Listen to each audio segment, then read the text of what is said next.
السلام علیکم ورحمۃ اللہ وبرکاتہ۔ الحمد للہ وحدہ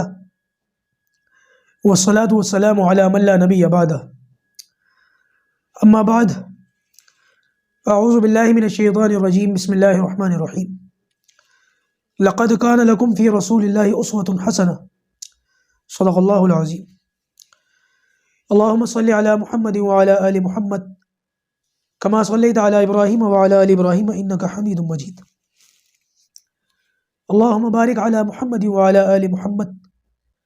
کما بارکت علی ابراہیم وعلی آل ابراہیم انک حمید مجید۔ گزشتہ نشست میں حضرت زبیر اور حضرت طلحہ رضی اللہ تعالی عنہما ان کے ایمان کے متعلق گفتگو ہوئی تھی۔ شروع اسلامی جو دعوت چلی ہے اس میں بہت ساری قابل ذکر ہستیاں کہ جنہوں نے اپنے آپ کو اسلام کے لیے ان حالات میں پیش کیا کہ جن حالات میں اپنے آپ کو اسلام کے لیے پیش کرنے کا مطلب موت سے بدتر زندگی یا موت، لیکن ان لوگوں نے حق بات کے اوپر لبیک کہا، اور اس موقع پر دنیا بھر کی جو مخالفت تھی، خاص طور سے اپنے مکے کے اندر جو قریشی تھے اور مشرکین مکہ تھے، ان لوگوں کی جو مخالفت تھی اس کی ہرگز پرواہ نہ کی۔ آپ سن چکے ہیں کہ حضرت طلحہ رضی اللہ تعالیٰ عنہ کیسے ایمان لائے، اور روایت کے اندر آتا ہے کہ ان کی عمر تقریباً 16 سال تھی، زیادہ عمر نہیں تھی جب یہ ایمان لے کر کے آئے ہیں۔ حضرت طلحہ کے بعد ایک بڑی زبردست قابل ذکر ہستی ہیں جو ایمان لائے، حضرت سعد بن ابی وقاص رضی اللہ تعالیٰ عنہ، بڑے زبردست اور جلیل القدر صحابی، عشرہ مبشرہ میں سے۔ ان کے بارے میں آتا ہے کہ میں نے اسلام لانے سے 3 دن پہلے ایک خواب دیکھا، اور خواب یہ دیکھا کہ پورے مکے کے اندر تاریکی چھائی ہوئی ہے، رات کا وقت ہے اور اندھیرا چھایا ہوا، مجھے کچھ نہیں دکھ رہا کہ اچانک میں نے دیکھا کہ ایک بہت بڑا سا چاند طلوع ہوا ہے، اور میں اس چاند کی طرف چلنا شروع ہوا، اور جب میں اس چاند کے قریب پہنچا ہوں تو میں نے دیکھا کہ علی، زید بن حارثہ اور ابو بکر صدیق یہ تینوں مجھ سے پہلے پہنچ گئے۔ میری آنکھ کھل گئی،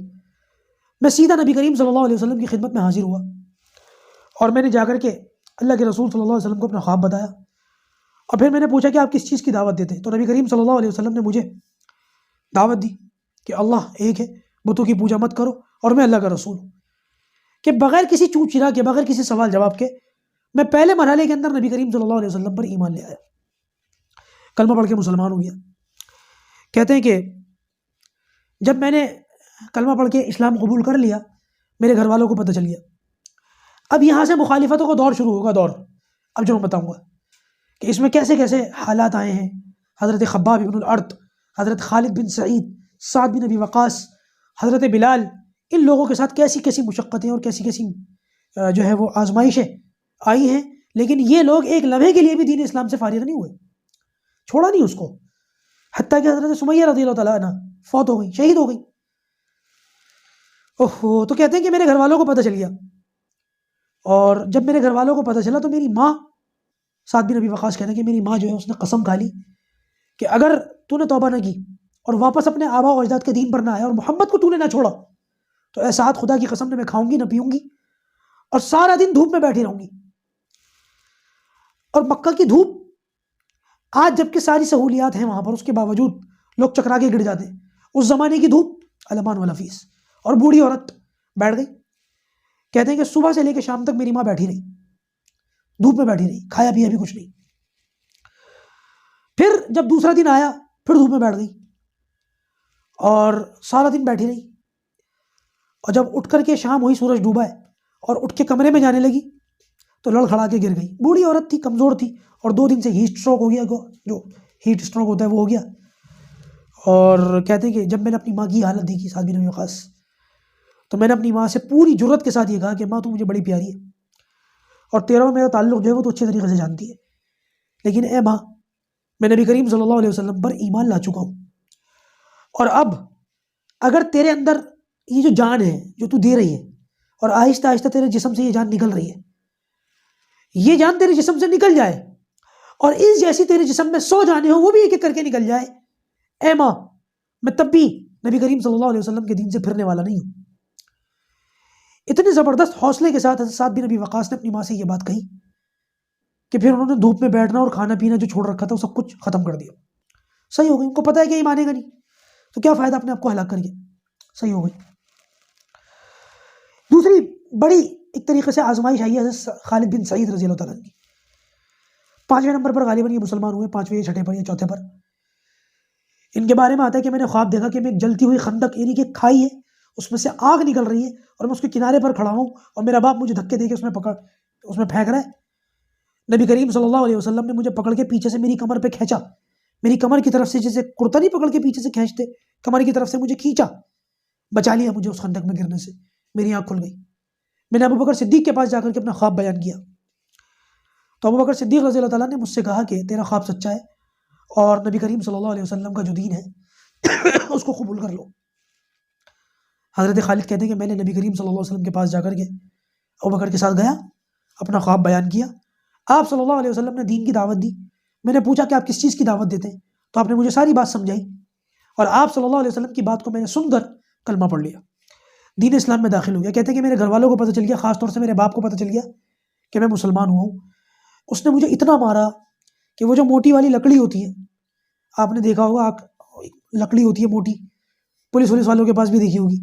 اس ٹائپ کی لکڑی، اس لکڑی سے اس نے مجھے ایسا مارا کہ وہ لکڑی میرے سر پر مار مار کے اس لکڑی کے 2 ٹکڑے کر دیے اور مجھے دھمکیاں دیتا رہا کہ محمد کا دین چھوڑ دے یا مجھے چھوڑ دے. تو میں نے کہا کہ میں نبی کریم صلی اللہ علیہ وسلم کا دین نہیں چھوڑ سکتا.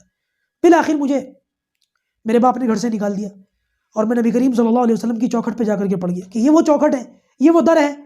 کہ یہاں آنے کے بعد کبھی کوئی رسوا نہیں ہو سکتا. کفر کے دروازے پر تو رسوائی ہے. خود کہتے ہیں کہ میرا باپ جو ہے سعید، وہ بیمار پڑ گیا اور اس نے یہ کہا کہ اگر خدا کی قسم میں اس بیماری سے اٹھ گیا تو پورے مکے کے اندر میں محمد کے رب کی توحید کی دعوت نہیں چلنے دوں گا، اس رب کی عبادت نہیں ہونے دوں گا. اگر میں اس بیماری سے ٹھیک ہو گیا تو پورے مکے میں ایک بندہ بھی نہیں بچے گا جو محمد کے رب کو سجدہ کرتا ہو. خالد کہتے ہیں کہ جب میں یہ بات سنتا تھا تو میں خود کہتا تھا کہ یا اللہ میرے باپ کو اس بیماری سے اٹھنے کی توفیق ہی نہ ہو، کیونکہ بڑا شریر آدمی ہے اور اللہ کا کرنا ایسا ہوا کہ اسی بیماری میں اس کا انتقال ہوا، اسی بیماری میں وہ چلا گیا. ایک اور قابل ذکر ہستی ہے حضرت عثمان بن عفان رضی اللہ تعالیٰ عنہ، لیکن ان کا ذکر بعد میں کریں گے. ان سے پہلے ایک ذکر ہوتا ہے حضرت ابو ذر غفاری رضی اللہ تعالیٰ عنہ کا. ابو ذر غفاری، جب یہ لکھا ہوا ہوتا ہے نا کتابوں کے اندر تو لوگ ابو ذر غفاری پڑھتے ہیں، غفاری نہیں، غفاری ہے. یہ قبیلہ غفار ایک قبیلہ تھا اور بڑا زبردست قبیلہ ہے، سیرت میں آگے بار بار اس کا ذکر آئے گا. حضرت ابو ذر غفاری رضی اللہ تعالیٰ عنہ، اچھا ان کا ذکر کرنے سے پہلے سعد بن ابی وقاص رضی اللہ تعالیٰ عنہ کے متعلق ایک بات جو ہے وہ رہ گئی،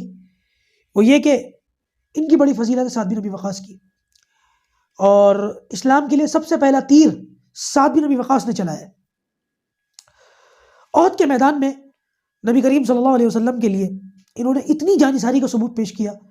اور ایسے آپ صلی اللہ علیہ وسلم کی چاروں طرف سے دشمنوں سے حفاظت کی کہ نبی کریم صلی اللہ علیہ وسلم نے سعد بن ابی وقاص سے کہا یا سعد فدا کا امی و ابی، اے سعد تجھ پر میرے ماں اور باپ دونوں قربان، اور تیر چلا. اللہ کے رسول نے فرمایا.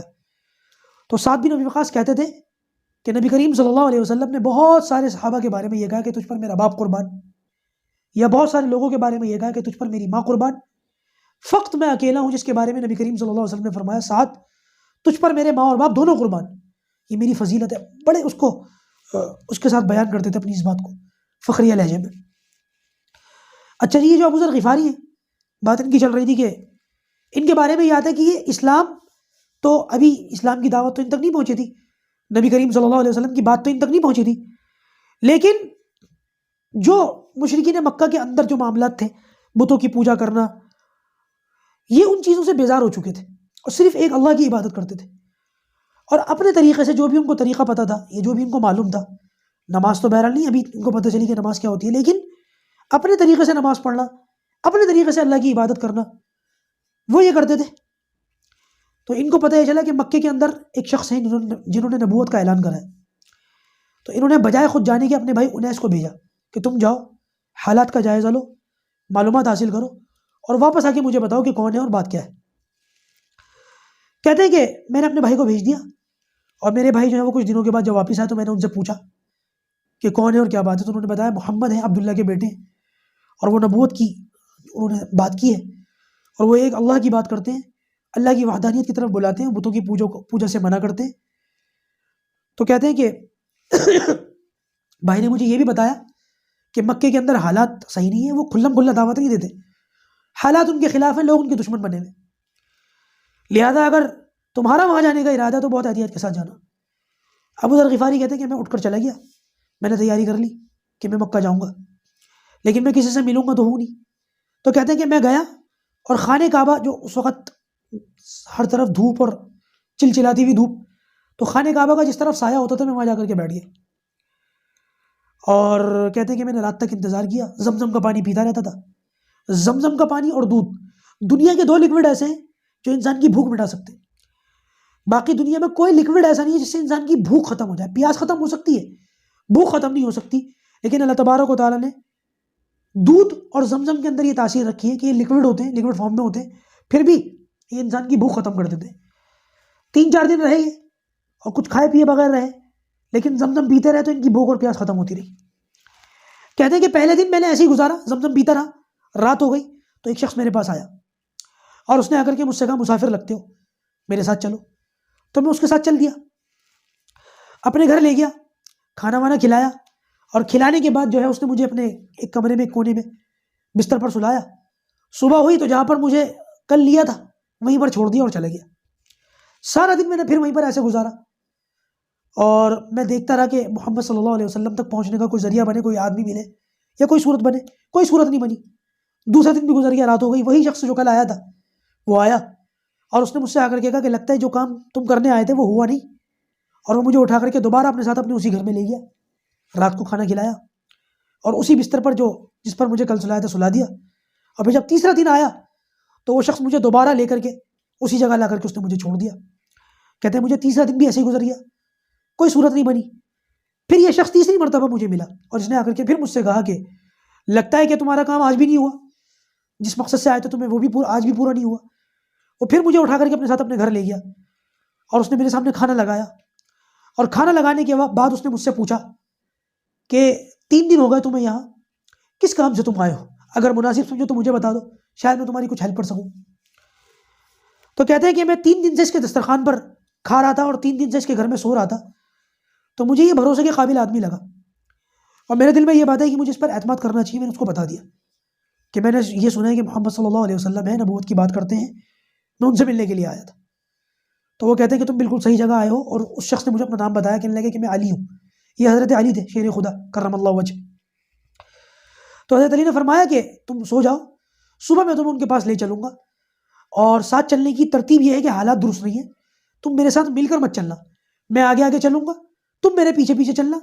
رستے میں اگر کوئی مشکوک آدمی لگے گا کہ ہاں یہ اس پر ہمیں شک ہے، تو میں جو ہے وہ بیٹھ کر اپنے جوتے کا تسمہ ٹھیک کرنے لگوں گا اور تم آگے نکل جانا، یعنی کہ یہ احساس کروانا کہ ہم دونوں ساتھ نہیں ہیں۔ بات اس پر تیار ہو گئی۔ اگلے دن نبی کریم صلی اللہ علیہ وسلم کی خدمت میں اسی طریقے سے پہنچے، آپ صلی اللہ علیہ وسلم سے ملاقات ہوئی۔ نبی کریم صلی اللہ علیہ وسلم نے حضرت ابو ذر کو دعوت دی، انہوں نے کلمہ پڑھ لیا، مسلمان ہو گئے۔ تو نبی کریم صلی اللہ علیہ وسلم نے ان سے یہ کہا کہ ابو ذر اپنے اسلام کو چھپاؤ۔ تو ایک جوش میں تھے، ایک زبردست جذبہ تھا، یا رسول اللہ، اللہ تبارک و تعالیٰ نے مجھے اتنی بڑی دولت دی ہے، میں اس کو نہیں چھپا سکتا۔ وہیں گئے حرم کے اندر، جو مشرکین بیٹھے ہوئے تھے ان کے سامنے جا کر کے اعلان کر دیا، اشہد ان لا الہ الا اللہ و اشہد ان محمد رسول اللہ۔ بس یہ بات سننی تھی۔ کہتے ہیں کہ وہ سارے کے سارے میرے اوپر ایسے ٹوٹ کے پڑے کہ کسی کے ہاتھ میں لاٹھی تھی، کسی کے ہاتھ میں پتھر تھا، جس کسی کے ہاتھ میں جو تھا وہ اسی سے مجھے مار رہا تھا، اور اتنا مجھے مارا کہ میں لہو لہان ہو کے گرا۔ اور حضرت عباس رضی اللہ تعالیٰ عنہ وہاں موجود تھے، انہوں نے مجھے دیکھ کر کے پہچان لیا کہ میں، ہوتی ہوں گی کچھ نشانیاں، کسی قبیلے کی کوئی علامت ہوتی ہوگی، کچھ پہنتے ہوں گے، کچھ لگاتے ہوں گے نشان کے طور پر۔ تو حضرت عباس نے مجھے دیکھ کر کہا کہ تم سب پاگل ہو گئے ہو، اس کو مار دو گے، قبیلہ غفار کا آدمی ہے، اگر یہ مر گیا تو وہاں سے اپنے قافلے کیسے لے کر کے جاؤ گے، تجارتی قافلے، تمہارا نکلنا بڑھنا دوبار ہو جائے گا، چھوڑ دو اس کو۔ وہ دونوں ہاتھ آگے کر کے میرے سامنے کھڑے ہو گئے، بالآخر سب لوگوں کو مجھے چھوڑنا پڑا، اور وہ پٹائی کے آثار، وہ ہاتھ پیروں کا ٹوٹنا اور وہ چہرے کے اوپر نشانوں کا پڑنا۔ کہتے ہیں کہ میں اسی حالت میں نبی کریم صلی اللہ علیہ وسلم کے پاس آیا۔ آپ صلی اللہ علیہ وسلم نے مجھے منع کیا کہ اب اس قسم کی کوئی بات نہ کرنا۔ کہتے ہیں کہ میرے دل میں جوش تو تھا، میں نے کہا نہیں یا رسول اللہ، میں اعلان تو کروں گا، دوسرے دن پھر اسی حالت میں، وہی لوٹی پوٹی حالت، وہی کپڑے پھٹے ہوئے، وہی ہاتھ پیر تھوڑے سے آڑے تیڑے ہوئے اور وہ چہرے کے اوپر لات گھوسوں کے نشان. پھر اسی جگہ حرم میں پہنچے، پھر وہاں کھڑے ہو کر کے اعلان کیا اشہدو ان لا الہ الا اللہ واشہدو ان محمد رسول اللہ. اب تو ان مشرکین کو کل کا بھی غصہ تھا کہ حضرت عباس ان کو بچا کر کے لے گئے، اس مرتبہ کل سے بھی زیادہ زور سے مارا اور بہت زیادہ مارا. حضرت عباس پھر آ گئے کہ تم لوگ بیوقوف ہو گئے ہو، قبیلہ غفار کا آدمی ہے، اگر یہ مر گیا تو وہاں سے قافلے لے جانا بڑا مشکل ہو جائے گا. پھر انہوں نے بچایا اور بچا کر کے حضرت ابو ذر غفاری کو اٹھا کر کے لے گئے. نبی کریم صلی اللہ علیہ وسلم ان کو رخصت کیا اور ان سے کہا کہ اپنے قبیلے جاؤ، وہاں لوگوں میں دین کا کام کرو. اور آپ صلی اللہ علیہ وسلم کو نصیحتیں کی کہ حق بات کہو چاہے کتنی ہی کڑوی کیوں نہ ہو. اور آپ صلی اللہ علیہ وسلم نے ان کو اور بھی نصیحتیں کی. سچ بولتے تھے، بڑے سچے تھے، اتنے بڑے سچے تھے کہ روایت کے اندر آتا ہے نبی کریم صلی اللہ علیہ وسلم نے فرمایا کہ یہ آسمان جتنی چیزوں پر تنا ہوا ہے اور یہ زمین نے جتنی چیزوں کو اٹھا رکھا ہے، اس زمین کے اوپر اور اس آسمان کے نیچے اگر کوئی سب سے بڑا سچا ہے تو وہ ابو ذر غفاری رضی اللہ تعالیٰ عنہ. ان کے علاوہ اور بھی قابل ذکر ہستیاں ہیں جو شروع مرحلے کے اندر ایمان لے کر کے آئے ہیں. انشاءاللہ میں ان سب کا ذکر کروں گا. گزشتہ جو سیرت ہوا تھا کورس اب تو وہ ختم ہو چکا ہے نہیں، لیکن اس کے اندر بھی میں نے صرف 2-4 کا ذکر کیا تھا، لیکن یہاں میں 2-4 کا ذکر نہیں کروں گا. انشاءاللہ میں سب کا ذکر کروں گا جن جن لوگوں نے کلمہ پڑھا اور شروع مرحلے کے اندر اسلام کے اندر داخل ہوئے. اللہ تبارک و تعالی ہمیں مکمل سیرت پڑھنے کی توفیق عطا فرمائے.